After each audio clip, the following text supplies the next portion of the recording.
Hello friends, welcome to my channel Beta Breeding. Today day 63. Beta fish age 58 days ஆகுது. So all fries are normal, ஹெல்த்தியாக இருக்காங்க, ஆக்டிவாக இருக்காங்க. எந்த ஒரு டெத்தும் இல்லை, எக்ஸப்ட் ஒரே ஒரு ஃப்ரை மட்டும் ஒரு 4 days பேக் இறந்தது. அந்த வீடியோ நான் இன்னும் போடலை. ஸோ என்னோடய வக்காண்டா டேங்கில் ஒரு ஆல்பினோவும் இருக்கான். அந்த ஃபிஷ் வந்து இப்போது ப்ரெக்னெண்ட்டாக இருக்குதுன்னு நினைக்கிறேன். கொஞ்சம் அப்டமன் வந்து பல்ஜாக இருக்குது. ஸோ அதை மட்டும் நான் செப்பரேட் பண்ணி வச்சுருக்கேன். ஆல்பினோ மவுண்டெயின் மினோவ் அது பேர்.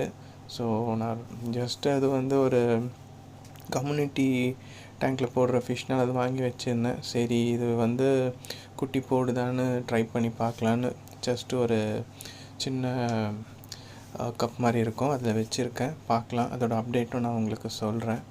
ஸோ இது ஃபஸ்ட்டு மேலாக ஃபீமேலாக எனக்கு தெரியல. கொஞ்சம் வீடியோஸ் பார்த்துருக்கேன், மோஸ்ட்லி ஃபீமேல் மாதிரி தான் தெரியுது.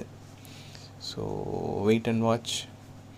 ஸோ இங்கே சென்னையில் செம்ம மழை, சைக்ளோன் சொல்லியிருந்தாங்க. ஸோ 2 days வந்து இருக்கிற டப்பு எல்லாத்துலேயும் வந்து வாட்டர் வந்து ப்ரிசர்வ் பண்ணி வச்சுருக்கேன்.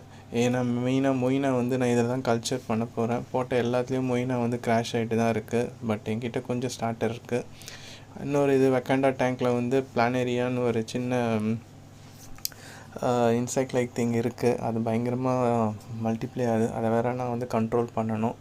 அதே மாதிரி இன்றைக்கி ஒண்டர்ஸ்னு ஒரு ஷாப்பிங் மால் போயிருந்தேன். அங்கே வந்து நல்ல க்யூட்டான பவுல்ஸ் இருந்தது.